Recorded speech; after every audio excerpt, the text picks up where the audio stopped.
الحمد للہ وکفا والصلاة والسلام علی عباده الذین اصطفى خصوصاً علی افضلهم وخاتم النبیین محمد الامین وعلی آلہ وصحبہ اجمعین.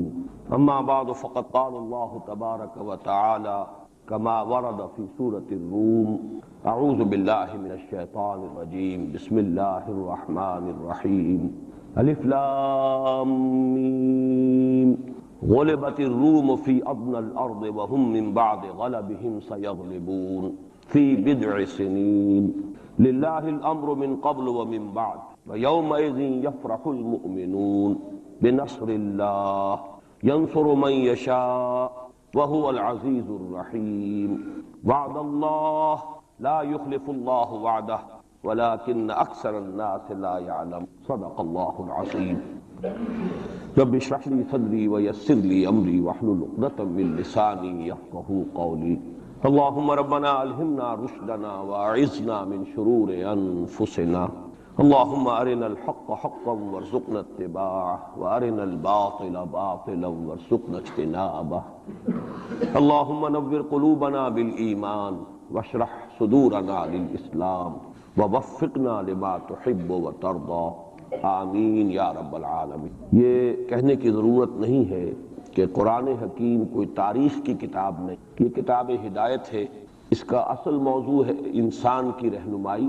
اس رہنمائی میں ذہنی اور فکری رہنمائی بھی شامل ہے، عملی رہنمائی بھی شامل ہے. پھر عملی رہنمائی میں انفرادی سطح پر بھی، اجتماعی سطح پر، لیکن یہ مختلف گوشے ہیں ہدایت رہنمائی. باقی جتنے علوم ہیں وہ چاہے وہ فزیکل سائنسز کا دائرہ ہو اور چاہے سوشل سائنسز کا دائرہ ہو. سوشل سائنسز کا ظاہر بات ہے کہ معاملہ زیر بحث آیا ہے، اس لیے کہ اس کا تعلق انسان کی عملی زندگی سے ہے. معاشیات ہیں، سیاسیات ہیں، معاشرتی مسائل ہیں، تو یہ تو ہدایت کے موضوعات ہیں اور انہی سے پھر سوشل سائنسز میں بحث ہوتی ہے. جہاں تک فزیکل سائنسز کا تعلق ہے وہ بنیادی طور پر قرآن کا موضوع نہیں ہے، لیکن کہیں کہیں فینومینا آف دی نیچر کا جو حوالہ آیا ہے تو ظاہر بات ہے کہ وہ حوالہ غلط تو نہیں ہو سکتا، اللہ کا کلام ہے. بہرحال اس وقت کہنے کی بات یہ ہے کہ قرآن مجید کتاب ہدایت ہے، یہ تاریخ کی کتاب ہے. یہاں تک کہ انبیاء اور رسل اور ان کی قوموں کے جو حالات قرآن میں بیان ہوئے ہیں کہا جا سکتا ہے یہ تاریخ ہے. حضرت نوح علیہ السلام، حضرت ہود علیہ السلام، حضرت ابراہیم علیہ السلام، ان کے حالات و واقعات یقیناً تاریخ کا جز ہے. لیکن یہ نوٹ کیجئے کہ قرآن حکیم میں ایک تو یہ کہ بہت سے انبیاء اور رسل کے واقعات کا تذکرہ بار بار آیا، تکرار کے اعادے، اگرچہ اس میں تکرار محض نہیں ہے، سیاق و سباق کا فرق ہو کہ کس جگہ پر کیا مسئلہ زیر بحث ہے. تو مختلف جو انبیاء اور رسولوں کی تاریخ ہے ان کے بھی اس پہلو کو وہاں لے آیا جائے گا جو خاص اس سیاق و سباق سے متعلق. لیکن دوسری بات یہ کہ وہ بھی تاریخی ترتیب کے ساتھ قرآن میں بیان نہیں. اس کے لیے ہمیں تورات جو ہے وہ مدد دیتی ہے کہ تورات میں جو بھی تاریخ آئی ہے انبیاء کی وہ ایک ترتیب کے ساتھ آئی ہے، تاریخی اس کے اندر ترتیب موجود ہے. قرآن مجید میں وہ تاریخی ترتیب نہیں. اس کے علاوہ جو جس وقت قرآن نازل ہوا یہ اب آج سے 1400 برس سے زائد کا عرصہ ہو گیا ہے، اس لیے کہ اب 1400 برس تو حضور صلی اللہ علیہ وسلم کے انتقال پر بھی اس سے زیادہ عرصہ گزر چکا ہے، اور اس سے تقریباً 22-23 برس قبل قرآن نازل ہونا شروع ہوا. اس کی جو کنٹمپریری ہسٹری ہے اس دور کی، اس کا بھی ریفرنس قرآن میں نہیں سوائے ایک مقام کے جس کی میں نے یہ آیات ابھی تلاوت کی. تو یہ میں نے تمہید اصل میں اس اعتبار سے کہ سورہ روم اس کی یہ ابتدائی 6 آیات جو ہیں یہ ایک استثناء ہے کہ اس میں قرآن کا جو زمانہ نزول ہے اس کا ایک تاریخی اہم واقعہ ہے جس کی طرف ریفرنس، اور یہ ریفرنس ایک پیشین گوئی کی صورت میں. تو میں ان دونوں چیزوں کی قدر وضاحت کروں گا، اور اس لیے کہ اس وقت کے جو حالات ہمارے ہیں انڈین سب کانٹیننٹ بر عظیم پاک و ہند، اس میں ایک مشابہت ہے ان حالات کے ساتھ. میری آج کی گفتگو کا عنوان آپ کو معلوم ہے کہ بابری مسجد کی شہادت اور اب بر صغیر پاک و ہند میں اسلام اور مسلمانوں کا مستقبل کیا ہے اس کے حوالے سے گفتگو کرنی ہے. میرا اب تک کا تجربہ یہ ہے کہ جب بھی میں نے کسی بھی اپنے زمانے کے حالات کے بارے میں غور کرنا شروع کیا اور مجھے تلاش ہوتی ہے کہیں کوئی حوالہ، کوئی مشابہت کسی درجے میں، اس لیے کہ ایک مقام پر قرآن مجید میں آیا فیہ ذکرکم، اس میں تمہارا ذکر موجود. اب اگرچہ اس کی تعبیرات مختلف ہیں، تمہارے حصے کا ذکر، تمہارے حصے کی نصیحت، لیکن ذکر کا ایک مفہوم وہ بھی ہے کہ تمہارا ذکر ہے. اور ایک حدیث نبوی میں بڑی وضاحت کے ساتھ ہے، بڑی وہ عظیم حدیث ہے، حضرت علی رضی اللہ تعالیٰ عنہ سے مروی ہے۔ قرآن مجید کی عظمت کے بیان میں سمجھتا ہوں کہ جامع ترین حدیث وہی ہے۔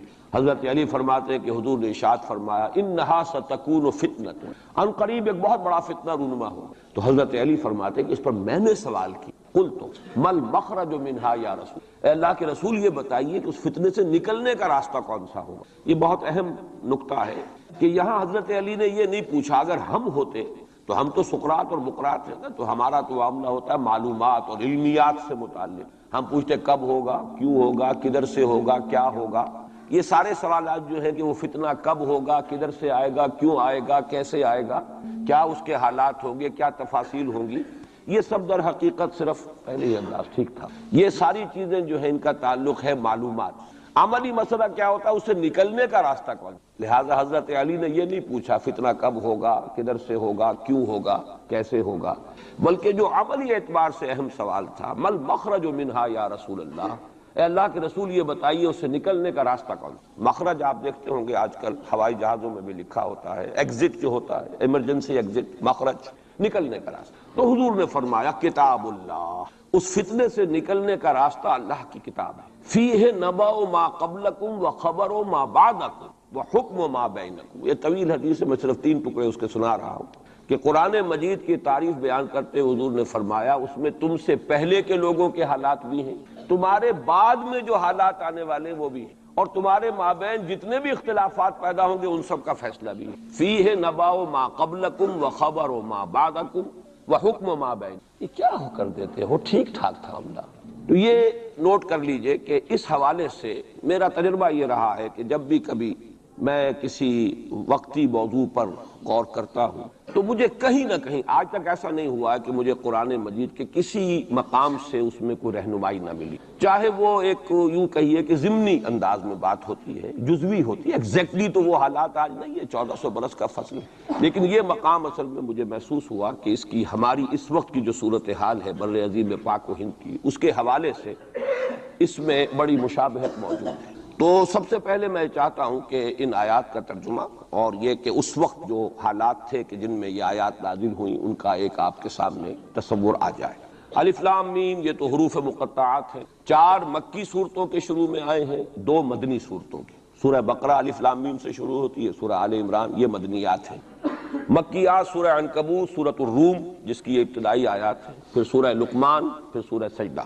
تو یہ 6 آیتیں جو ہے سورہ روم کی، الف لام میم غلبت الروم فی ادنی الارض، مغلوب ہو گئے رومی قریب کی سرزمین میں، ادنا قریب کا، دنا کہتے ہیں قریب کھونے کو، رومی مغلوب ہو گئے قریب کی سرزمین میں۔ اب اس کی تھوڑی سی وضاحت ضروری ہے، اور یہ تھوڑا سا جغرافیے کا نقشہ ذہن میں لے آئیے۔ جزیرہ نما عرب ہے وہ آپ کو معلوم ہے، اس کے جنوب میں اور دونوں طرف سمندر ہے، ادھر بحر احمر ہے مغرب میں، مشرق میں خلیج فارس یا خلیج عربی جو بھی اس کو کہیں، جنوب میں بحر ہند ہے، بحر عرب ہے، اوپر جا کر ایک تکون بنتی۔ وہ تکون یہ ہے کہ ادھر سے اگر بحر احمر کی جو بحر احمر ہے، ریڈ سی، اس کی خلیج عقبہ کی سیدھی لکیر کھینچ دیں اوپر، اور ادھر سے خلیج فارس کی سیدھی لائن کھینچ دیں تو اوپر جا کر یہ ایک جگہ مل جائیں گے، اور یہ ایک ٹرائنگل وجود میں آئے گی۔ بیس نیچے ہے جنوب میں، جو جزیرہ نما عرب کا عربین پیننسولا کا بیس ہے۔ یہ جو اوپر کی تکون بنتی ہے اس میں جزیرہ نما عرب سے باہر، یہ بھی عرب ملک ہے۔ اس کے نام کیا ہے؟ عراق عرب،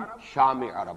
تو گویا کہ ملک عرب جو ہے اس کے 3 حصے، ایک جزیرہ نما ہے پیننسولا نیچے، جسے عام طور پر عرب سمجھا جاتا ہے، اور آج کل آپ اسے سعودی عرب کہیں گے، اور اس کے ساتھ امارات وغیرہ ہیں یا ادھر یمن ہے، یہ جو ممالک ہیں یہ مل کر بنتے ہیں یہ جزیرہ نما، یہ ہے پیننسولا، عربین پیننسولا۔ اس کے اوپر عراق عرب، یہ بھی عرب قوم ہے، عرب علاقہ ہے، عرب زبان جس کی اب شروع سے چلی آ رہی ہے، اور شام عرب، سیریا، یہ شام عرب۔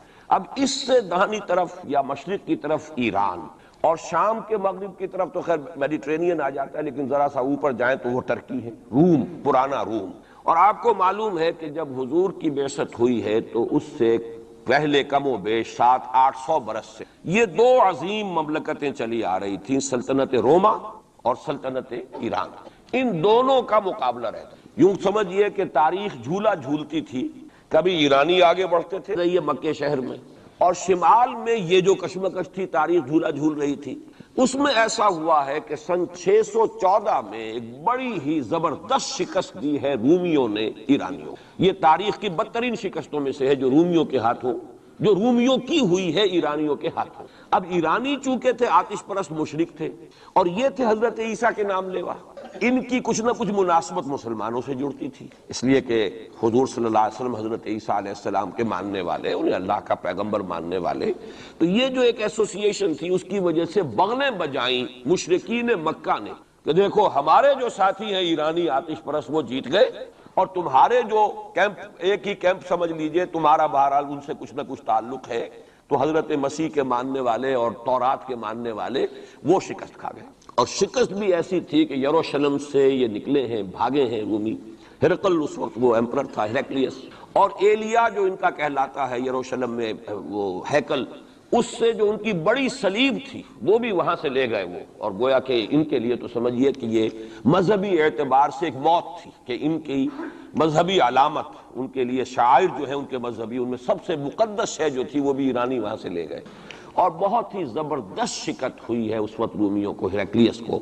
اس پر جو بغلیں بجی مشرکین مکہ نے جو اس پر خوشیاں منائی، مسلمانوں کو ایک طرح سے یوں سمجھیے کہ انہیں ستانے کے لیے، چڑھانے کے لیے، دیکھو وہ جیت گئے، اسی طرح تمہارا بھی قلع کما ہو جائے گا، تمہاری بھی کوئی بنیاد، لستم علی شیء، تمہاری بھی کوئی حقیقت نہیں ہے. جیسے رومی جو ہے وہ شکست کھا گئے، تم بھی ختم ہو. اس وقت یہ آیات میں، اور یہ آیات اب پیشن گوئی کی صورت میں نازل ہوئی ہیں مسلمانوں کی دلجوئی کے لیے. ان کا جو مورال اس وقت گر رہا تھا مکے کے مسلمانوں کا، ابھی ہجرت نہیں ہوئی ہے، ابھی تو یہ مکے ہی میں معاملہ چل رہا. 610 میں حضور پر وحی کا آغاز ہوا، گویا کہ یہ 5واں برس ہے نبوت کا، ابھی ہجرت سے 7 سال پہلے کی بات ہو رہی جو مکے کے اندر جو صورتحال ہے. تو وہاں انہیں خبر دی گئی، الف لام میم غلبت الروم فی ادنی الارض، قریب کی سرزمین میں، اب یہ جزیرہ نما سے قریب ہے یہ پورا علاقہ شام کا، عراق کا، رومی مغلوب ہو گئے، رومیوں کو شکست ہو گئی.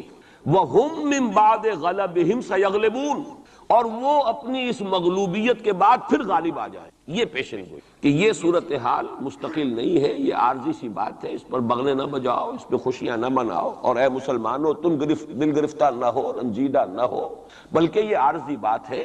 غلبت الروم فی ادنی الارض وهم من بعد غلبهم سیغلبون فی بضع سنین.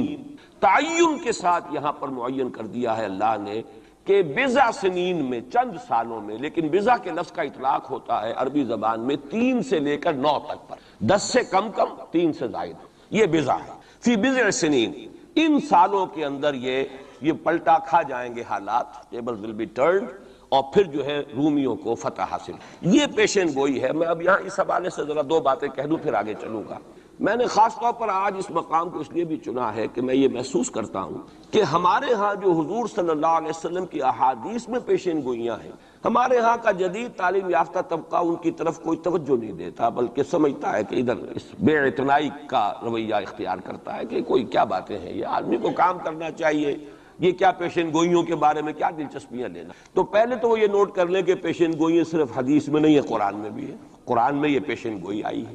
فرق تو ہوگا حدیث کی پیشن گوئی اور قرآن کی پیشن گوئی. کیا فرق ہوگا؟ نمبر 1 یہ کہ قرآن کا تو ہر حرف جو ہے وہ یقینی ہے. حدیث کے بارے میں یہ ہو سکتا ہے روایت بالمعنی ہو، روایت کرنے میں کوئی لفظ تھوڑا بہت بدل گیا ہو، پھر حدیث کی سند کیا ہے، وہ صحیح بخاری کی ہے، صحیح مسلم کی ہے، اس کا استناد کا پایا کیا ہے، درجہ کیا ہے. جبکہ قرآن مجید کا ہر حرف جو ہے وہ مستند ہے، بلا لا ریب فیہ کا مصداق ہے. یہ فرق تو ہوں گے. اور دوسرا فرق بہت اہم یہاں ہے کہ یہاں سالوں کا تعین کر دیا گیا، یعنی زیادہ سے زیادہ 9 برس کے اندر اندر یہ صورتحال بدل جائے گی. حدیث میں جو پیشن گوئیاں آئی ہیں ان میں کوئی تعین وقت کا نہیں، بلکہ سورہ انبیاء کے آخر میں 2 آیتوں میں حضور سے یہ کہا گیا کہ آپ کہہ دیجئے ان ادری اقریب ام بعید ما توعدون. اے نبی ان سے کہہ دیجئے کہ مجھے یہ معلوم نہیں ہے کہ جس چیز کی تمہیں خبر دی جا رہی ہے، جس چیز کا وعدہ تم سے کیا جا رہا ہے، وہ قریب ہے یا دور ہے. ٹائم ٹیبل میں نہیں جانتا، لیکن جو میں کہہ رہا ہوں وہ ہو کر رہے گا. وَإِنْ أَدْرِي لَعَلَّهُ فِتْنَةٌ لَكُمْ وَمَتَاعٌ إِلَىٰ حِينٍ. اور اسی صورت میں پھر آگے چل کر ایک آیت کے بعد یہ ہے، اور یہ بھی کہہ دیجئے ہو سکتا ہے لعلہ، شاید کہ یہ ابھی تمہارے لیے کچھ اور موقع تمہیں مل جائے، آزمائش تمہیں کا موقع مل جائے، اللہ تعالیٰ تمہیں کچھ بریدنگ سپیس دے دے تاکہ تم اس میں اپنی اصلاح کر سکو، تو گویا کہ آزمائش کی ایک مہلت اور مل جائے تمہیں، یہ ہو سکتا لعلہ فتنۃ لکم ومتاع الی حین، ایک وقت معین تک کے لیے اللہ تعالیٰ تمہیں اور رہنے بسنے کا موقع دے دے۔ لیکن یہ کہ اس میں کوئی شک نہیں ہے کہ جس عذاب الہی کی میں تمہیں خبر دے رہا ہوں وہ آ کر رہا ہے، اس میں کوئی شک کب آئے گا یہ مجھے معلوم ہے۔ اسی کی ایک مثال اور بھی ہے، نوٹ کر لیجئے، جب حضور نے خواب دیکھا، اور نبی کا خواب بھی وہی ہوتا ہے کہ ہم عمرہ کر رہے ہیں، حضور نے صحابہ کو حکم دے دیا۔ سن 6 ہجری کا یہ واقعہ مشہور ہے کہ اب تقریباً 1400 یا بعض روایات میں آتا ہے 1800 صحابہ کے ساتھ آپ احرام باندھ کر عمرے کے لیے اور مکے کا سفر کر رہے ہیں، حدیبیہ تک پہنچ گئے۔ اب وہاں جو صورتحال پیش آئی، مکے والے اڑ گئے، کسی قیمت پر ہم نہیں کرنے دیں گے، گویا کہ خون کی ندیاں بہہ جائیں گی۔ تو وہاں کی صورتحال کو دیکھ کر مصالحت کی حضور نے، صلح کی، صلح حدیبیہ مشہور صلح حدیبیہ بہت ہی اہم ہے، تاریخ کا، سیرت النبی کا بہت اہم واقعہ ہے۔ اس پر بعض لوگوں کے ذہنوں میں یہ اشکال پیدا ہوا کہ حضور نے تو کہا تھا کہ میں نے خواب دیکھا ہے، اور نبی کا خواب تو وہی ہوتا ہے، اور ہم اس وقت جا رہے ہیں بغیر عمرہ کیے، تو گویا کہ ایک وسوسہ تو آ سکتا ہے، بڑے سے بڑے آدمی کے ذہن میں آ سکتا ہے۔ اور صحابہ کرام تو آ کر حضور سے کہتے بھی تھے کہ حضور بضع اوقات ہمیں اپنے دل میں ایسی باتیں بھی محسوس ہوتی ہیں کہ زبان پر لانے سے ہم زیادہ بہتر سمجھتے ہیں کہ ہمیں زندہ آگ میں جلا دیا جائے، یعنی ایسے وسوسے بھی ہمارے دل میں آ جاتے ہیں، دماغ میں آ جاتے ہیں۔ تو حضور نے فرمایا کیا واقعی تم ایسا محسوس کرتے ہو کہ اس بات کو زبان پر لانے سے بہتر ہے کہ ہمیں زندہ جلا دیا جائے؟ عرض کیا جی ہاں، یہ تو ہمارا، فرمایا ذاک ایمان، یہی تو ایمان ہے۔ شیطان وسوسہ اندازی کرے گا، لیکن جب تمہارا یہ احساس ہے کہ یہ بات اتنی بری ہے کہ مجھے زندہ جلا دیا جائے، یہ میرے لیے اہون ہے، ہلکا ہے بنسبت اس کے کہ میں اس بات کو زبان پر لاؤں، تو ثبوت ہے کہ ایمان موجود ہے۔ ریئیکٹ کا کون سی شے کر رہی ہے اس کے خلاف جو رد عمل پیدا ہوا وہ ایمان سے ہے نا، تو یہ تو پھر ایمان کا ثبوت ہے، یہ آپ نے اطمینان دینا۔ تو وسوسے بعض صحابہ کے ذہنوں میں یہ بھی پیدا ہوئے، تو حضور نے فرمایا تھا کہ میں نے کہا تھا کہ ہم کریں گے عمرہ، لیکن میں نے یہ کب کہا تھا کہ اسی سال ضرور کریں گے۔ گویا کہ ٹائم ٹیبل میں فرق ہو سکتا ہے، یعنی جہاں تک اللہ کا فرمان ہے اس میں ٹائم ٹیبل کا بھی فرق نہیں ہوگا، ناممکن ہے، لیکن نبی کی پیشین گوئیوں میں یا خبروں میں ٹائم ٹیبل کے اندر فرق واقع ہو سکتا ہے کہ اس سال نہیں ہوا، اگلے سال پھر اس کو عمرہ قضا کہتے ہیں۔ قریش نے یہ مان لیا تھا کہ اس سال تو آپ جائیے، ہماری پریسٹیج جو ہے وہ اسی طرح قائم رہتی ہے، ورنہ تو گویا کہ ہم بالکل ہی آپ کے سامنے بچ گئے اور ہم نے گویا کہ بالکل ہی شکست مان لی۔ اس سال تو آپ جائیں، اگلے سال آئیے، 3 دن کے لیے ہم مکہ خالی کریں، بالکل ہم چلے جائیں گے پہاڑوں میں، آپ مکے میں رہیں 3 دن اور جس طرح چاہیں طواف کریں اور عمرہ کریں۔ بہرحال اگلے سال پھر وہ عمرہ ہوا، اسے عمرہ قضا کہتے ہیں۔ یہ بھی میں نے مثال دی ہے کہ ٹائم ٹیبل کا جہاں تک تعلق ہے، حضور کی دی ہوئی پیشین گوئیاں جو ہیں اس کے بارے میں ہم تعین نہیں کر سکتے کہ یہ کب ہوگا، گمان کر سکتے ہیں، اندازہ ہو سکتا ہے، لیکن تعین نہیں۔ جبکہ یہاں یہ ہوا فی بضع سنین، الف لام میم، غلبت الروم فی ادنی الارض وهم من بعد غلبهم سیغلبون فی بضع سنین، چند سالوں کے اندر اندر۔ اب اس پر یہ واقعہ بھی آپ نوٹ کر لیجئے کہ حضرت ابو بکر رضی اللہ تعالی عنہ نے انہی آیات کی بنا پر ایک شرط کر لی ایک کافر سے، مشرکین مکہ کے سرداروں میں سے ایک سے، کہ 3 سال کی شرط انہوں نے لگا دی، کم سے کم مدت جو ہوتی بضع کی 3 سال، کہ 3 سال کے اندر اندر اگر یہ صورتحال تبدیل نہ ہوئی تو میں 100 اونٹ تمہیں دوں گا، اور اگر قرآن کی پیشن گوئی درست ہو گئی تو تم 100 اونٹ مجھے دو گے۔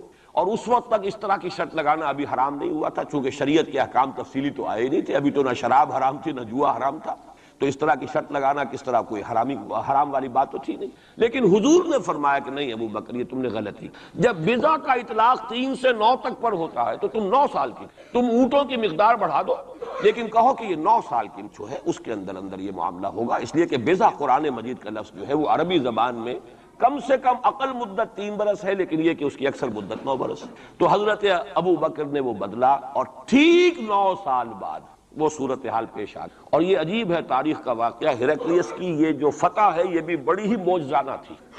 وہ جو ڈائریکٹ روٹ تھا جس سے کہ ہمیشہ ان کی جنگیں ہوتی تھیں، یعنی اس کے ترکی کے مشرقی علاقے سے آ کر رومی جو ہے پھر میدان جنگ کو اختیار کریں، بحیرہ کیسپین کا راؤنڈ دے کر پہاڑی جو علاقہ ہے اس کے پیچھے سے آ کر اس نے حملہ کیا ہے، اور ایک دم اچانک جو ہے ایرانیوں کو گویا کہ سرپرائز اٹیک کیا ہے۔ لیکن پھر یہ کہ شکست فاش ہوئی ایرانیوں کو، دوبارہ پھر جو ہے وہ یروشلم پر اس کا قبضہ ہو گیا۔ اس نے منت مانی تھی کہ اگر یروشلم دوبارہ فتح ہو جائے ہمارے ہاتھوں تو میں حمص سے لے کر اور یروشلم تک پیدل جاؤں گا اور وہاں جا کر جو ہے شکرانے کی نماز ادا کروں گا، کیونکہ وہ پھر صلیب انہیں دوبارہ واپس مل گئی، صلیب کو دوبارہ ریسٹور کرنا تھا اسی جگہ پر جا کر، تو پیدل چل کر یہ آیا ہے۔ اور تاریخ میں نوٹ کر لیجیے جب یہ پیدل چل کر آیا تھا اسی وقت، اب زمانہ کافی گزر چکا تھا، تو پھر جو حضور کا نامہ مبارک گیا ہے سن 7 ہجری میں، یہ وہ زمانہ ہے جبکہ یروشلم وہ آیا ہوا تھا، اور اس وقت پھر ابو سفیان کو بلا کر، اس وقت تک وہ ایمان نہیں لائے تھے، حضور کے نامہ مبارک پر پھر ہلیکلیس نے پھر سوال جواب کیے اور معلومات حاصل کی، کون شخص ہے، کیسا ہے، حسب نسب کیسا ہے، اس کا کردار کیسا رہا ہے، کون لوگ اس پر ایمان لا رہے ہیں، جو ایمان لاتے ہیں ان میں سے کوئی واپس بھی جاتا ہے کہ نہیں جاتا، کوئی مرتد بھی ہوتا ہے۔ بڑا ذہین انسان تھا، بڑا عالم و فاضل انسان تھا، پہچان چکا تھا کہ یہ وہی نبی ہے جن کا ہم انتظار کر رہے ہیں،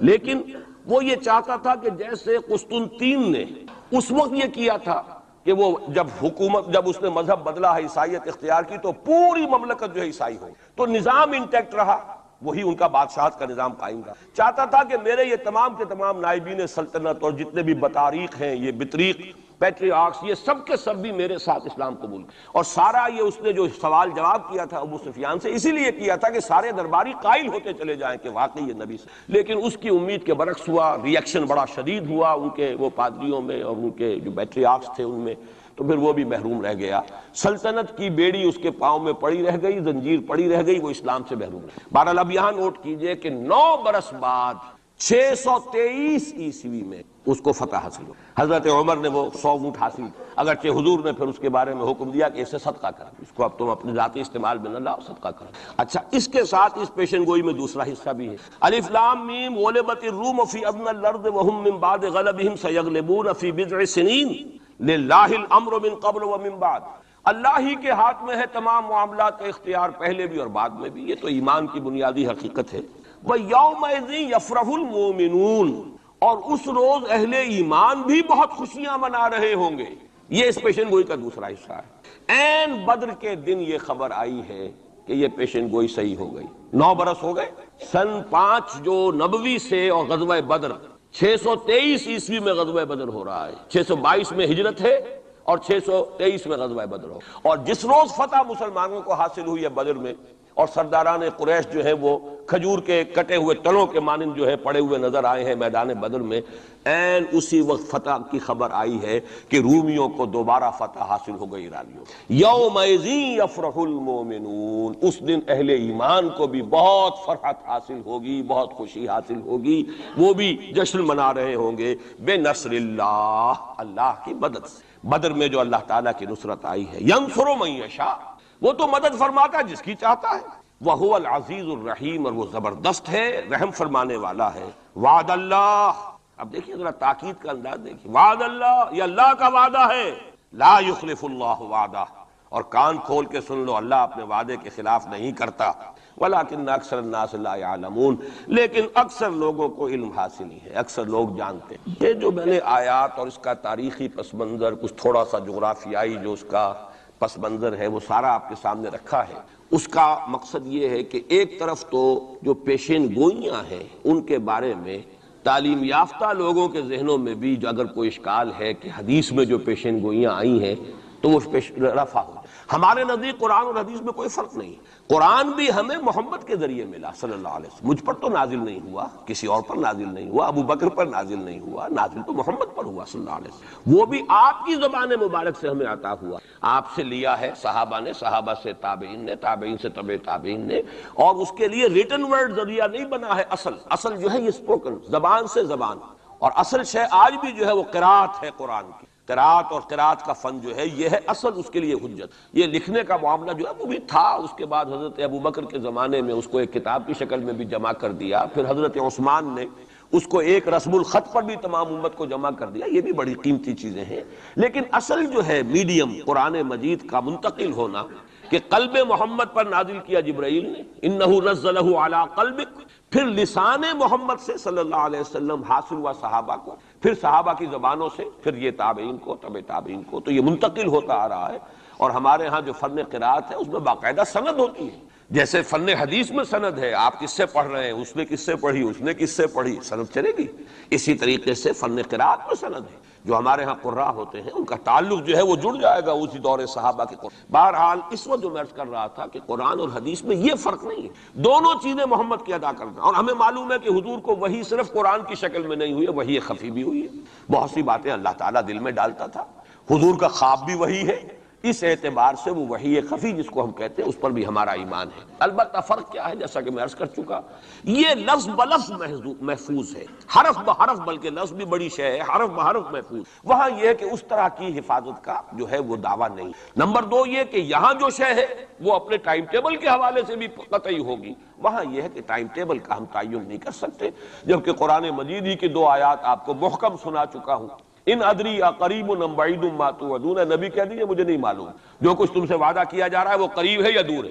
وَإِنْ أَدْرِي لَعَلَّهُ فِتْنَةٌ لَكُمْ وَمَتَاعٌ إِلَىٰ حِينٍ، اور میں نہیں جانتا، ہو سکتا ہے کہ ابھی تمہیں اللہ ایک مہلت اور دے دے، اور ابھی تمہیں اور رہنے بسنے کا موقع دے دے، تاکہ تمہیں ایک مہلت، ایک آزمائش مزید ملے۔ اب جو میں ذرا صرف حوالہ دوں گا، اس وقت تفصیل میں جانے کا موقع نہیں ہے، اس لیے کہ گزشتہ سال اس پہ تفصیل سے کئی جمعوں میں یہاں گفتگو کر چکا ہوں۔ قرب قیامت کی جو پیشین گوئیاں محمد الرسول اللہ صلی اللہ علیہ وسلم نے ہمیں دی ہیں، ان کو نوٹ کر لیجئے کہ وہ 2 قسم کی۔ ایک تو خاص خرق عادت واقعات جو قرب قیامت سے زمانے میں ہوں گے، سورج کا مغرب سے نکلنا اور اسی طرح کی دوسری اور علامات ہیں۔ ایک تو وہ علامات ہیں جن کو ہم کہتے ہیں علامات قیامت، اس میں پوری کتابیں لکھی گئی ہیں، غالباً شاہ رفیع الدین رحمۃ اللہ علیہ دہلوی جو ہے ان کی پوری کتاب اس کے اوپر موجود، اس لیے کہ احادیث میں اس کی بڑی جو واضح نشانیاں ہیں وہ دی گئی۔ ایک یہ ہے کہ قیامت سے متصلاً قریب کے زمانے کے کچھ تاریخی واقعات کا تصور۔ یہ ہیں 2 چیزیں کہ جن کو میں نے کافی پچھلے دنوں یہاں بیان کیا ہے، اس وقت میں صرف اس کا حوالہ دینا چاہتا ہوں۔ اور وہ حوالہ کیا؟ پہلی بات یہ ہے کہ احادیث نبویہ سے صراحت کے ساتھ ثابت کہ قیامت سے قبل پورے کرۂ ارضی پر اللہ کا دین اسی طرح غالب ہوگا جیسے کہ حضور کے دست مبارک سے آپ کی اپنی حیات طیبہ کے دوران جزیرہ نما عرب میں غالب ہو۔ یہ قطعی بات۔ حضور نے 5 ادوار گنائے، یہ حدیثیں ہم نے اس کے ٹیکسٹ بھی عام کیے ہیں، ندائے خلافت میں ان کے ٹائٹلز پر شائع کیا ہے تاکہ یاد کریں آپ حضرات الحدیثوں کو، اس لیے کہ جو حالات اس وقت ہیں اور جو سامنے آنے والے ہیں بہت مایوس کن حالات ہیں، اور مایوس کن حالات میں پھر اگر امید کی کوئی ڈور جو ہے وہ ہاتھ میں رہے تو آدمی کو سنبھالا ملتا رہتا ہے، کہیں نہ کہیں کچھ امید بھی جو ہے کہ دامان خیال یار چھوٹا جائے ہے مجھ سے، وہ امید کا دامن جو ہے ہاتھ سے بالکل ہی نہ چھوٹ جائے تو کوئی نہ کوئی نا امیدی سمجھنے دے مجھے ہے نا امیدی کیا قیامت ہے، بڑا پیارا مصرع ہے، سمجھنے دے مجھے ہے نا امیدی کیا قیامت ہے کہ دامان خیال یار چھوٹا جائے ہے مجھ سے، تو نا امیدی بہت بری شے ہے، لا تقنطوا من روح اللہ۔ اس اعتبار سے جو حالات امیڈیٹلی اس وقت سامنے ہیں اور جو آ رہے ہیں وہ نہایت مایوس کن، نہایت تکلیف دہ، ان میں ضرورت ہے کہ یہ جو ہمارے لیے کچھ امید افزا خبریں اور پیشین گوئیاں ہیں ان کو بڑے پیمانے پر عام کی، تاکہ لوگ جو ہیں اس کے حوالے سے اپنے حوصلوں کو، اپنے امنگوں کو، ولولوں کو کچھ برقرار رکھ سکیں اور ان میں کچھ کام کرنے کا جذبہ، اس لیے کہ ایسے لوگ کم ہوتے ہیں اور اللہ تعالیٰ سے دعا کرتا ہوں کہ اللہ تعالیٰ مجھے ان میں شامل کر دے، آپ کو بھی شامل کرے۔ ایک ایسے لوگ ہوتے ہیں کم کہ جو بالکل حالات سے اپنا تعلق منقطع کر کے، مائنس ہے یا پلس ہے اور پازیٹیو ہے یا نیگیٹو ہے، اس سے بالکل منقطع کر کے اپنے احساس فرض کے تحت کام کرے۔ میرا تو فرض ہے، مجھے کرنا ہے، بات ختم ہو گئی۔ کیا حالات ہیں، کیا امیدیں ہیں، کیا کیلکولیشنز ہیں، کیلکولیٹنگ مائنڈ سے انہیں کوئی سروکار نہیں، ہمیں اس سے بحث نہیں، کوئی نتیجہ نکل رہا ہے یا نہیں نکل رہا، یا نکل سکتا ہے یا نہیں نکل سکتا، کوئی امید ہے یا نہیں ہے۔ حضرت نوح علیہ السلام 950 برس تک دعوت دیے چلے جا رہے ہیں، کون سی امید تھی؟ آخری وقت تک کوئی امید بن نہیں آئی، کوئی امید تھی ہی نہیں۔ 950 برس کوئی تصور ہم نہیں کر سکے، دعوت دے رہے ہیں، اس لیے کہ فرض ہے، آپ کے ذمہ ہے، آپ کو تو پہنچانا ہے۔ یا ایھا الرسول بلغ ما انزل الیک من ربک فإن لم تفعل فما بلغت رسالہ، اے رسول پہنچاتے رہو جو کچھ کے نازل کیا جا رہا ہے تم پر تمہارے رب کی، تمہیں تو کرنا ہے۔ نتیجہ نکلے نہ نکلے، کو مانے نہ مانے، حالات بہتر ہوں یا اور بدتر ہو، اس سے بالکل لا تعلق۔ اس کو ہندی فلسفے میں ڈیٹیچمنٹ کہتے ہیں، اپنے آپ کو ایکشن جو ہے، ایکشن آدمی کر رہا ہے اپنے فرض کے تحت، اپنے آپ کو ڈیٹیچ کر لیجئے اس کے نتیجہ کو اچھا بھی نکلے تو خوشی بھی نہیں ہونی چاہیے، نتیجہ اگر کوئی برا نکلا تو افسوس بھی نہیں ہونا، یہ کوئی انتہا ہے، تھیوریٹیکل بات ہے۔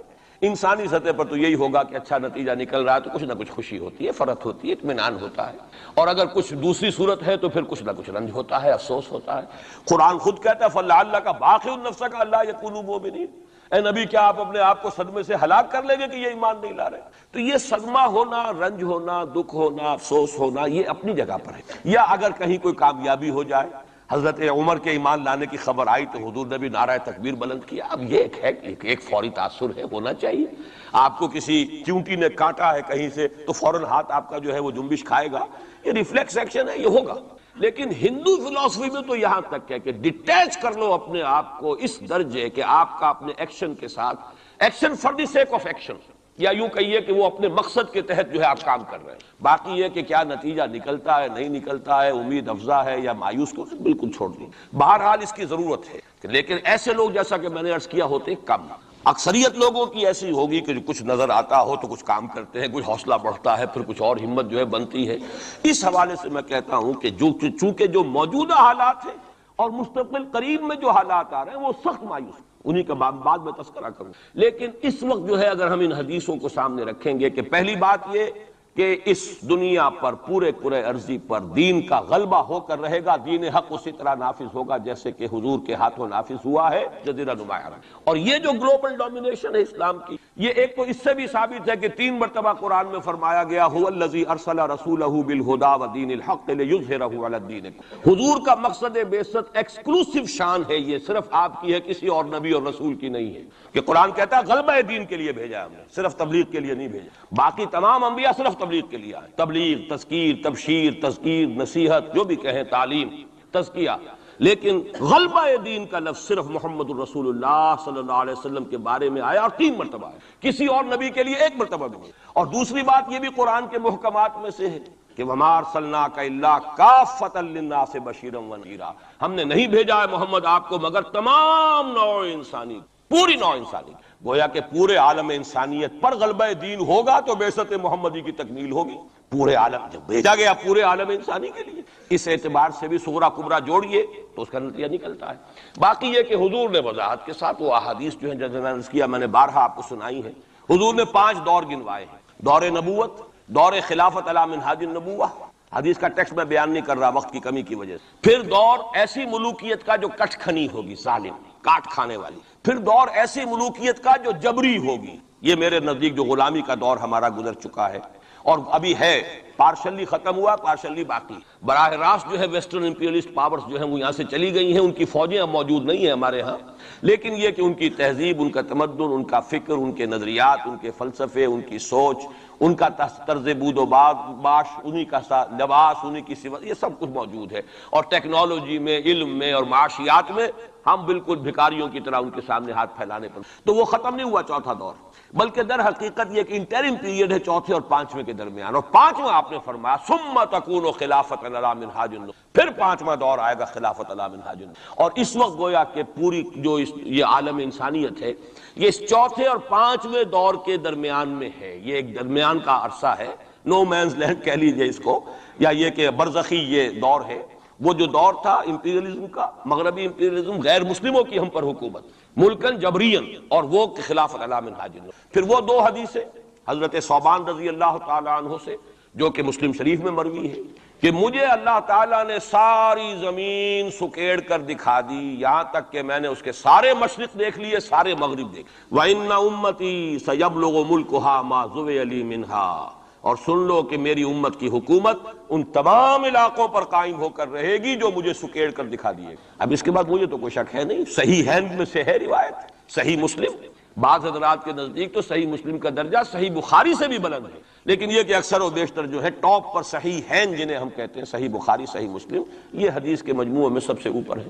اچھا، دوسری حدیث حضرت مقداد ابن اسود سے، لا يبقى على الارض بیت وبر ولا مدر الا ادخل اللہ فیہ کلمۃ الاسلام، اللہ تعالیٰ اس روئے ارضی پر ایک گھر نہیں چھوڑے گا، نہ اینٹ گارے کا بنا ہوا گھر، نہ کوئی کمبلوں کا بنا ہوا خیمہ جس میں اسلام کو داخل نہ کرے۔ البتہ اسلام کا داخلہ 2 طریقوں سے ہوگا، بعز عزیز اور ذل ذلیل، یا تو گھر والا اور خیمے والا اسلام قبول کر لے گا تو اسلام کے اعزاز کے ساتھ اس کا بھی اعزاز ہو گیا، وَلِلَّهِ الْعِزَّةُ وَلِرَسُولِهِ وَلِلْمُؤْمِنِينَ، عزت تو ہے اللہ کے لیے، اس کے رسول کے لیے، اہل ایمان کے لیے، گھر والا بھی۔ اس کا اعزاز ہوا، اس کے گھر میں اسلام داخل ہوا اس کے اعزاز کے ساتھ۔ اگر نہیں قبول کرے گا تو نیچے ہو کر رہنا پڑے گا، یؤتُ الجزیۃ عن یدٍ وہم صاغرون، چھوٹے ہو کر جزیہ پیش کرنا ہوگا۔ تو گویا کہ اسلام تو اس کے گھر میں بھی داخل ہو گیا، لیکن وہ بدبخت اعزاز اسلام سے خود محروم، لیکن غلبہ تو ہو گیا نا۔ یدخلون فی دین اللہ افواجا کی وہ شکل تو ہو گئی کہ اللہ کا دین جو ہے وہ غالب ہو، اطاعت تو انہیں کرنی پڑے گی، اسلام کی بالادستی قبول کرنی ہو، رہے ہندو رہے سکھ رہے پارسی رہے عیسائی رہے، پرسنل لاء میں ان کی جان مال عزت آبرو کی حفاظت کا ذمہ بھی لیا جائے گا، ان کے عقائد کو بھی زبردستی نہیں بدلوایا جائے گا، ان کے مندروں گردواروں اور کلیساؤں اور سلوتاس جو ہے سینیگاگ ان کی حفاظت کی جائے گی، لیکن بالادستی اسلام کی۔ یہ ہے مسند احمد ابن حنبل کی روایت ہے حضرت مقداد ابن اسود۔ تو پہلی بات تو یہ ہے کہ یہ یقین، کم سے کم مجھے تو اس کا یقین حاصل ہے الحمدللہ، اور میں چاہتا ہوں کہ ہر شخص ہر مسلمان کے دل میں یقین پیدا۔ لیکن اس سے پہلے ایک اور دور ہے، وہ دور ہے کہ جس کو ہمارے اس زمانے میں آ کر دو طبقوں نے اس کے بارے میں اتنی غلط فہمیاں پیدا کی ہیں، اور اکثر ہمارے پڑھے لکھے بزوں میں خیش راسخ العقیدہ مسلمانوں کے اندر بھی دلوں میں نقب لگی ہوئی، سمجھتے ہیں کہ ہم تو قادیانی نہیں ہیں، سمجھتے ہیں کہ ہم تو منکر حدیث نہیں ہیں، لیکن ان حدیثوں پر ان کا یقین نہیں، حالانکہ یہ بخاری شریف کی روایات ہیں، حالانکہ یہ مسلم شریف کی روایات ہیں، کہ اس سے پہلے ایک دور آنا ہے مسلمانوں پر سخت عذاب کا دور آنا، اور یہ عذاب جو ہے شدید ترین عذاب، اس کی جو سب سے اہم شخصیت ہے المسیح الدجال، یہودیوں کے ہاتھوں آئے گا، اور یہودیوں میں ایک شخص پیدا ہوگا کھڑا ہوگا جو مسیح ہونے کا دعویٰ کرے گا، المسیح الدجال۔ دجال کہتے ہیں فریبی کو، دجل فریب کو کہتے ہیں، جو فریب سے اپنے آپ کو مسیح کہلوائے گا کہ میں مسیح ہوں۔ اس کی وجہ کیا ہے کہ یہودیوں کے ہاں یہ روایت موجود تھی کہ ہمارا ایک سیویئر آئے گا، ہمارا ایک نجات دہندہ آئے گا جو ہمیں پھر دنیا کے اندر غلبہ دلوائے گا، اور ہماری جو پرومسڈ لینڈ ہے وہ پوری کی پوری ہمیں دلوا دے گا۔ وہ جو گریٹر اسرائیل کا نقشہ انہوں نے بنا رکھا ہے، یہ ان کے پرومسڈ لینڈ ہے، خوابوں کی سرزمین ہے۔ اچھا، وہ تو حضرت مسیح آئے تھے علیہ الصلوۃ والسلام، وہ تو آ گئے، انہوں نے مانا نہیں۔ جب مانا نہیں، انہیں تو مرتد قرار دیا، جادوگر قرار دیا، بازیگر قرار دیا، واجب القتل قرار دیا، اور اپنے بس پڑتے تو سولی پر چڑھائی دیا۔ وہ تو اللہ نے جو کیا وہ ایک علیحدہ مسئلہ ہے۔ اب وہ جگہ تو خالی ہے، جو آپ کہتے ہیں نا کہ کوئی ویکینسی ہے موجود، پوزیشن از ویکنٹ، ابھی وہ منتظر ہے ایک مسیحا کے کہ ہمارا اصل مسیح آنے والا ہے۔ وہ ان کا کوئی لیڈر کھڑا ہوگا جو اس دعوے کے ساتھ کھڑا ہوگا کہ اب میں اس مہم کو شروع کرتا ہوں کہ جس سے وہ جو گریٹر اسرائیل ہے، پوری عظیم تر اسرائیل وجود میں لاؤں گا۔ دیر کیا لگتی ہے، کوئی وزیر اعظم جو بھی ہو اسرائیل کا کھڑا ہو جائے ڈٹ کر کہ ٹھیک ہے وی ڈکلیئر وار، اور ہم تو یہ علاقے اب لے کر رہے ہیں، جس کو کہ اس نے بھی کہا ہے، یہ جو اس وقت ہے ریبین جو ہے، اس کے بارے میں خیال یہ ہوا تھا کہ جب یہ وزیر اعظم بنا اسرائیل کا کہ یہ بڑا ماڈریٹ ہے، بہت ایسا ہے ویسا ہے، اور اس نے وہ امریکن سے اپنا وہ 10 بلین کا جو لون لینا چاہتے تھے اس کو اوکے کرانے کے لیے کچھ دنوں کے لیے نئی سیٹلمنٹس کی تعمیر کا کام بھی سسپینڈ کر دیا، تو بڑی امیدیں ہو گئیں چلو جی ایک پروسیس آف جو پیس ٹاکس شروع ہو جائیں اور یہ ہو جائے، لیکن سب ثابت ہو چکا ہے۔ اسی زمانے میں وہ گیا اپنے فوجی ہیڈ کوارٹر میں، اور جا کر وہاں پہ اپنے فوجی آفیسرز کی وہ جو اب لوگوں میں تشویش ہو گئی ہوگی کہ ہم کس خواب کو دیکھ رہے ہیں اور یہ شخص کدھر چلنے لگ گیا ہے، تو جا کر کہا اور رپورٹ ہوئی ہے خبر، اس نے کہا یہ نہ سمجھو کہ گریٹر اسرائیل کو میں نے چھوڑ دیا ہے، اس کا نقشہ تو میرے دل پر کندہ ہے، اور میں منتظر ہوں وہ وقت آئے کہ ہم وہ گریٹر اسرائیل کھائیں۔ کوئی شخص کھڑا ہو جائے گا، اس کے لیے وہ ڈکلیئر کر دے گا، کوئی شکلیں اور کوئی سچویشن ہو سکتی ہے۔ اور اس اعتبار سے نوٹ کیجئے کہ یہ بابری مسجد کی شہادت کے بارے میں یہ صحیح بات کہی جا رہی ہے کہ یہ در حقیقت ایک فیلر ہے، ہنود اور یہود کے جو گٹھ جوڑ ہے۔ یہ میں آپ کو پہلے بتا چکا ہوں کہ یہ جو وہاں کا ہندو فنڈامنٹلسٹ ہے ہندوستان کا، باقاعدہ وفد گئے اسپین یہ معلوم کرنے کے لیے کہ اسپین میں مسلمانوں کو جو ایکسٹرمینیٹ کیا تھا کس طریقے سے کیا۔ باقاعدہ یہ تو ریسرچ کرتے ہیں، محنتیں کرتے ہیں، اور بہت ہی مستقل مزاجی کے ساتھ کام کرتے ہیں، انہوں نے تو باقاعدہ اس کا بھی جائزہ لیا ہوا۔ پھر اسرائیل کے ساتھ جو ان کے کانٹیکٹ ہو رہے ہیں، اور ابھی جو اسرائیل کا وزیر اعظم وہاں پہ آنے والا تھا، وہ وزیر خارجہ غالباً کسی وجہ سے ابھی جو صورت ہو گئی ہے اس کو ملتوی کیا ہے، تو یہ در حقیقت یہ دیکھنا ہے کہ مسلمانوں کے اندر جان ہے تو کتنی، یہ فیلرز پھینکے جایا کرتے ہیں، اندازہ ہو جائے کتنا ریئیکشن، وہ ریئیکشن جتنا کچھ تھا ہو لیا۔ اور ہمارا ریئیکشن ہونا کیا ہے؟ اس سے پہلے جب مسجد اقصیٰ کے ساتھ جو بھی بے حرمتی ہوئی اور جب یروشلم گیا ہے، کتنا کوئی رونا پیٹنا ایک دفعہ تو پورے عالم اسلام میں ہو گیا تھا، اب کہاں ہے وہ رونا پیٹنا؟ اب تو ریکنسائل کیے بیٹھے، اب تو وہی عرب ممالک ایک ٹیبل پر جا کر میڈرڈ میں تو بیٹھ آئے نا آخر، اسرائیل کے ساتھ، اور اب مسلسل گفتگو واشنگٹن میں جو ہے پہلا round, second round, third round, کبھی تو اس کے ساتھ ایک میز پر بیٹھنا گوارا نہیں تھا، اس کو ریکگنائز کرنے کا کوئی سوال نہیں تھا، اب اس کی باتیں بھی ہو رہی ہیں۔ تو معلوم ہوتا ہے کہ یہ سارے جو ہیں حالات، یہ کوئی ایسی باتیں نہیں ہیں، کوئی فیری ٹیلز ہوں، یہ کوئی پریوں کی کہانیاں ہوں جو آنے والی ہیں کیسے ہم مان لیں۔ یہ صحیح عقیدہ اسلامی ہے، ضروع احادیث حضرت مسیح علیہ السلام زندہ آسمان پر اٹھائے گئے، اور وہی حضرت مسیح علیہ السلام دوبارہ آئیں گے، اور یہودیوں کا آخری قلقمہ انہی کے ہاتھوں ہوگا۔ اور یہ در حقیقت قرآن مجید کا جو فلسفہ ہے انبیاء اور رسول کے بارے میں، اس کے عین مطابق جس قوم کی طرف کوئی رسول بھیج دیا جاتا تھا، وہ قوم جب رد کر دیتی تھی رسول کی دعوت، اتمام حجت کر دیا رسول نے، 950 برس تک دعوت دی، قوم نے رد کر دیا۔ یا حضرت ہود نے کتنے عرصے دعوت دی اس کی وضاحت نہیں ہے، طویل عرصے تک دی، قوم نے رد کر دیا۔ حضرت صالح نے کتنے عرصے دعوت دی، قوم نے رد کر دیا۔ پھر کیا ہوتا تھا؟ اس قوم کو ہلاک کر دیا جاتا تھا، ختم کر دیا، پھر اس کا نام و نشان نہیں چھوڑا جاتا تھا۔ فَقُطِعَ دَابِرُ الْقَوْمِ الَّذِينَ ظَلَمُوا، جڑ کاٹ دی جاتی تھی اس ظالم قوم کی۔ لا یرا الا مساکنہم، اب ان کے صرف مسکن نظر آتے تھے، وہ رہنے والے نظر نہیں آتے تھے۔ چلے جائیے قرطبہ میں دیکھ لیجئے، اور غرناطہ میں جا کر محل دیکھ لیجئے الحمرا، لیکن جو لوگ یہاں کبھی آباد تھے ان کا نام و نشان بھی نہیں۔ یہ تو اب جو آثار قدیمہ ہیں، سیریں کر لیجئے جا کر، مسجد قرطبہ بھی ہے، سیر کر لیجئے۔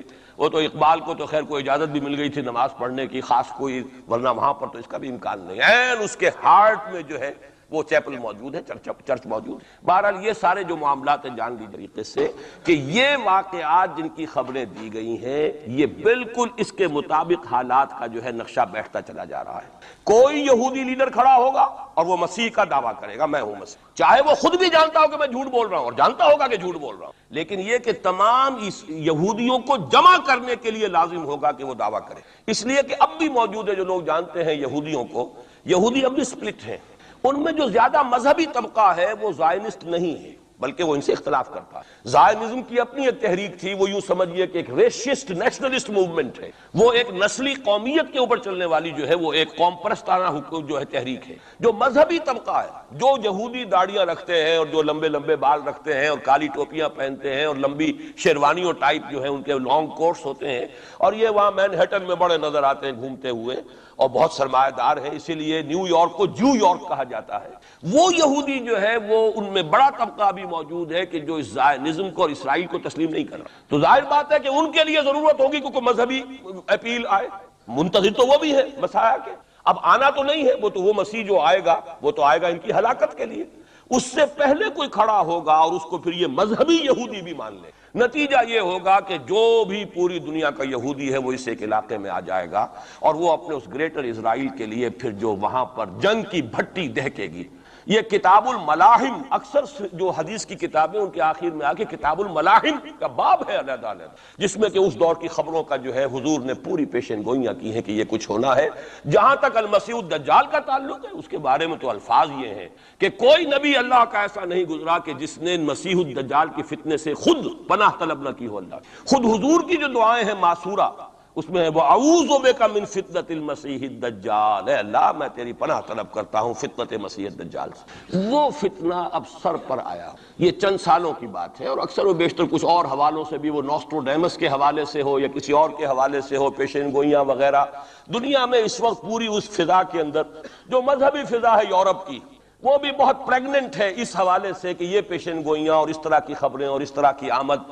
چنانچہ میں کئی مرتبہ کر چکا ہوں کہ آپ کو امریکہ میں بمپرز کے اوپر سٹیکرز ملتے ہیں، مسیح is coming, Jesus is coming, یہ عیسائیوں کا ہے، وہ بھی منتظر ہیں حضرت مسیح کی آمد کے، ہم بھی منتظر ہیں حضرت مسیح کی آمد کے، وہی معنی کہ حضرت مسیح نازل ہوں گے، حضور نے خبر دی ہے، اور آ کر مسلمان کے پیچھے نماز پڑھیں گے، وہ ایک امتی کی حیثیت سے آئیں گے، اب نبی کی حیثیت سے نہیں آئیں گے، بلکہ اپنی امت جو ہے یہود جنہوں نے کہ ان کو انکار کر دیا تھا قبول کرنے سے، ان کو سزا دینے آئیں گے، انہی کی ہلاکت اور بربادی کے لیے آئیں گے، جیسے کہ حضرت نوح کی نگاہوں کے سامنے ان کی قوم ہی نہیں، ان کا بیٹا بھی غرق کیا نگاہوں کے سامنے، جس طرح کہ حضرت ہود کی نگاہوں کے سامنے ان کی قوم جو ہے وہ برباد کی گئی۔ اسی طریقے سے اللہ کا یہ قانون رہا ہے کہ جس قوم کی طرف رسول بھیج دیا، اس قوم نے اگر رد کر دیا دعوت کو، اس قوم کو اسی رسول کے سامنے ہلاک کیا، تاکہ نظر آ جائے کہ یہ تمہارے جو مجرم ہیں یہ کیفر کردار کو پہنچ گئے۔ یہ ہے معاملہ کہ جو یہودیوں کے ساتھ بعد میں پیش آنا ہے، اس کے بعد تو پھر وہ اسلام کے غلبے کا دور آ جائے گا،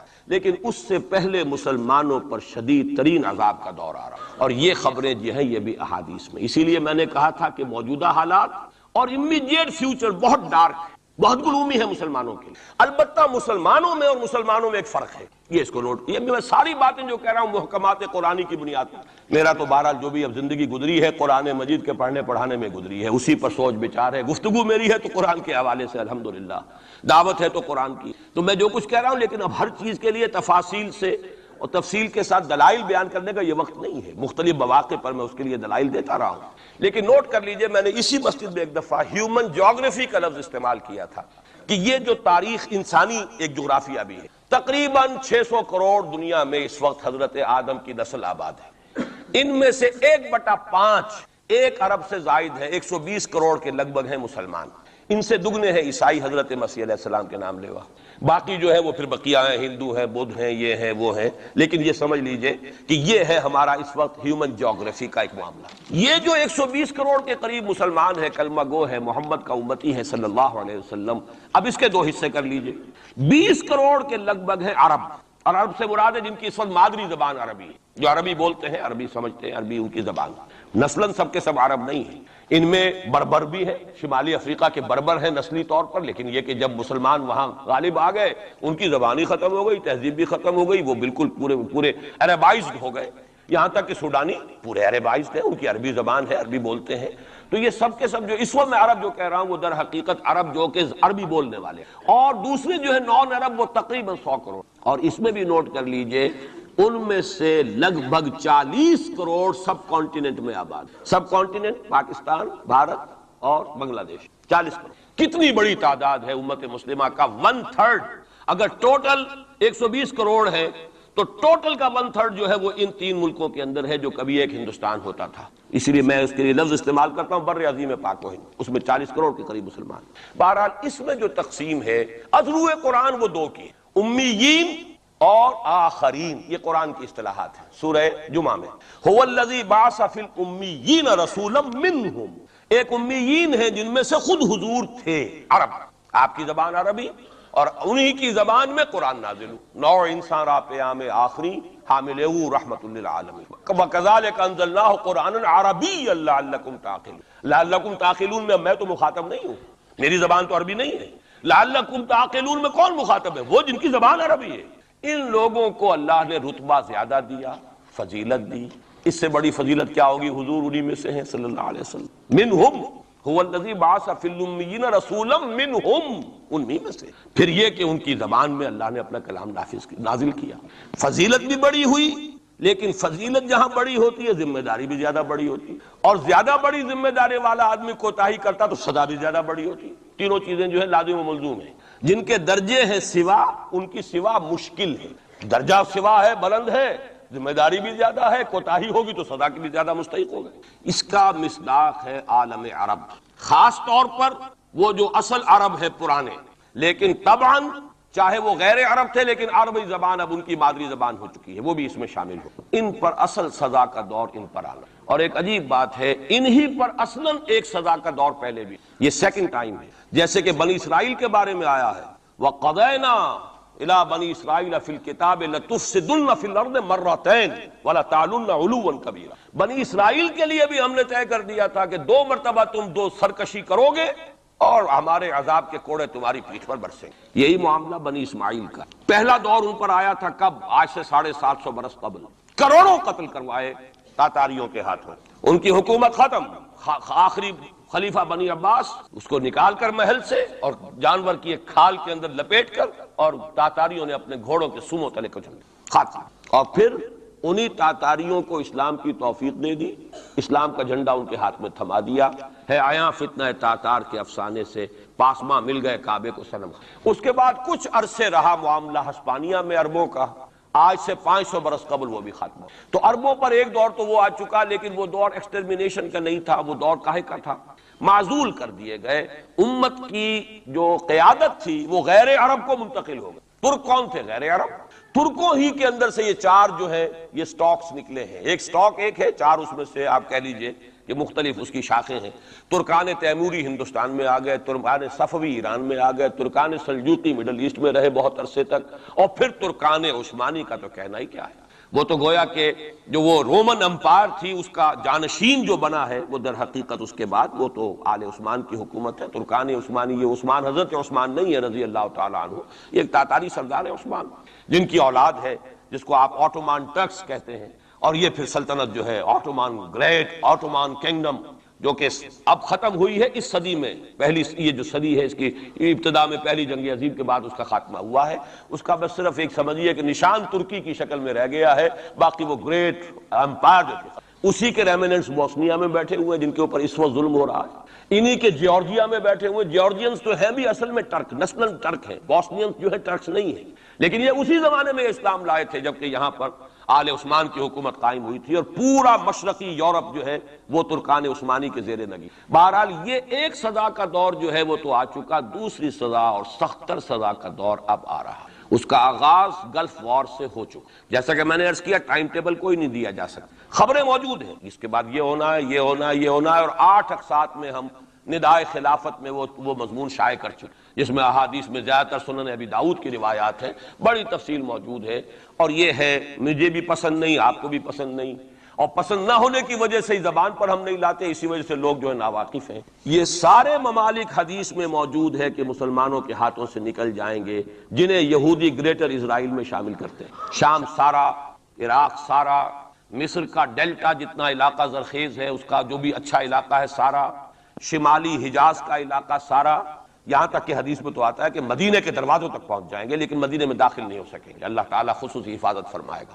لیکن یہ کہ مدینے کے دروازے، اب مدینے سے اوپر کتنا حجاز کا علاقہ ہے، عرب کا، سعودی عرب، ترکی کا بھی مشرقی علاقہ جو ہے یہ سارا موجود ہے احادیث کے اندر موجود. تو یہ بڑی تلخ بھٹی آنے والی ہے. لیکن دوسری بات جو میں عرض کرتا رہا ہوں اب اس کے حوالے سے آئیے اس روح عرضی پر. اچھا یہ بات بھی سامنے رکھ لیجئے، یہ کیوں ہے سزا؟ سزا اس لیے ہے کہ ہم نے اسلام سے بے وفائی کی، سیدھی بات ہے. اللہ کو تو نہ ہم سے کوئی دشمنی ہے نہ ہمارے دشمنوں سے کوئی اس کی دوستی ہے، معاذ اللہ ثم معاذ اللہ. اس کی دوستی کہاں، کفار سے کہاں ہوگی؟ نبوکدنضر کے ہاتھوں بنی اسرائیل کو پٹوایا تھا اگر، تو کیا نبوکدنضر سے دوستی تھی اللہ کی؟ اور کیا اسرائیلیوں سے اور یہودیوں سے کوئی دشمنی تھی؟ ان کو تو غرہ یہ تھا کہ نحن ابناء اللہ واحباؤہ، ہم تو اللہ کے بیٹوں کے مانند ہیں، ہمیں تو آگ بھی نہیں چھو سکتی. لن تمسنا النار الا ایاما معدودات، آئے گی بھی تو چند دن کے لیے چھوئے گی، ہمیں فوراً نکال لے گا اللہ. ہم تو اس کے بیٹوں کے مانند ہیں، چہیتے ہیں، ابراہیم کی نسل سے. ہم سب محمد کی نسل سے نہیں ہیں صلی اللہ علیہ وسلم. وہ تو صرف سادات جو بھی ہیں سچے سادات ہیں یا بنے ہوئے سادات ہیں وہی دعویٰ کر سکتے ہیں نا کہ وہ حضور کی نسل، اور وہ بھی نسل کیا ہے، حضور کی تو نہیں ہے، وہ تو حضرت علی کی نسل ہے. نسل بیٹی سے تو چلتی نہیں ہے، وہ تو بیٹے سے چلتی ہے. حضور صلی اللہ علیہ وسلم کی اصل نسل جو ہے وہ تو اللہ تعالیٰ نے چلائی نہیں، وہ تو حضرت ابراہیم کا بھی انتقال ہوا ہے اور اس کی اپنی جگہ پر ایک حکمت ہے، وہ اس وقت میرا موضوع نہیں ہے. تو ہم تو نسل نہیں ہے محمد کی صلی اللہ علیہ وسلم، کم سے کم میں تو نہیں ہوں اسی. لیکن وہ یہودی تو کہتے ہیں ہم ابراہیم کی نسل ہیں سب کے سب، تو انہیں تو یہ غرہ ہونا جو ہے یعنی معلوم ہوتا ہے کہ وزن ہے ان کی بات میں. نحن ابناء اللہ واحباؤہ، وہ ابراہیم جسے خلیل اللہ قرار دے رہا ہے اللہ تعالیٰ، میرا خلیل ہے. واتخذ اللہ ابراہیم خلیلا، جسے امام الناس قرار دے رہا ہے، انی جاعلک للناس اماما، جو ابو الانبیاء ہے جس کی نسل میں سینکڑوں نبی آ گئے. جب ہم اس کی اولاد ہیں تو اللہ کے ہاں ہمارے ساتھ تو پریفرنشل ٹریٹمنٹ ہوگا. یہ ان کو غرہ تھا، یہی ہمیں.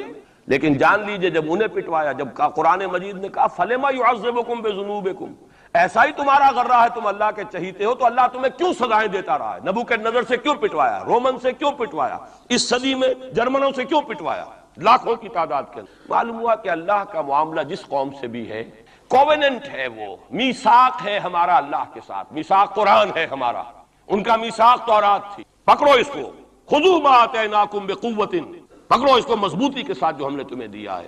اگر اس سے بے وفائی کرو گے تو ہم سے کوئی تعلق نہیں، بلکہ تم مجرم ہوگے اصل. باقی لوگوں کے پاس تو کتاب ہے نہیں، شریعت ہے نہیں، دین ہے نہیں، ان کو تو پہنچانا تمہارے ذمہ تھا.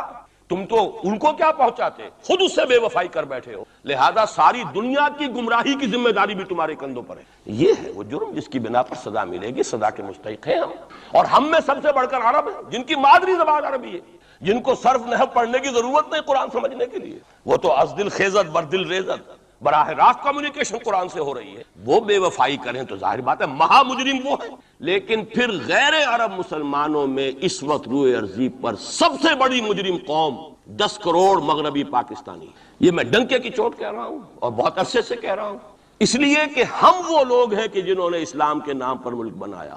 کوئی ملک دوسرا دنیا میں اس وقت اسلام کے نام پر نہیں۔ ہم وہ لوگ ہیں پاکستان بنانے کے لیے لاکھوں جانیں مسلمانوں کی کلمہ گوؤں کی گئیں اور ہزاروں عصمتیں لوٹی، اور نہ معلوم کتنی مسلمان لڑکیاں اور عورتیں جو ہے رہ گئی پھر بھی ہمیشہ ہی سکھوں کے پاس، اور وہ آئی نہیں پاکستان اس اسلام کے نام پر۔ اور کیا کیا ہے ہم نے؟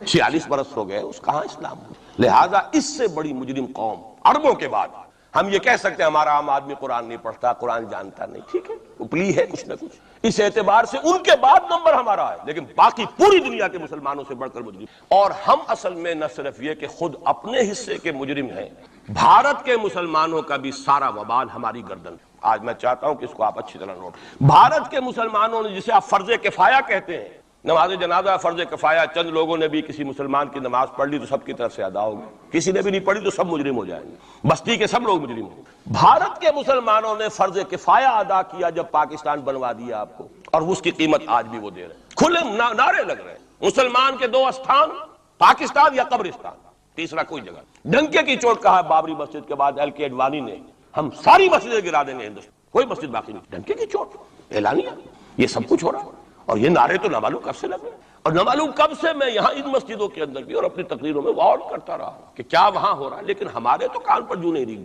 ہمارے تو وہی دھندے ہیں، وہی کاروبار ہے، اپنا بزنس ہے، اس کے سارے مسئلے ہیں، اس کی اپنی بلڈنگیں ہیں، اپنی موٹریں ہیں، اپنے ٹیلی ویژن ہیں، اپنے کئی کورسز کے ڈنرز ہیں۔ اللہ خیر صلی اللہ، ہمیں بحث کیا اسلام سے؟ تو بتائیے ہم سے بڑا مجرم کون ہوگا؟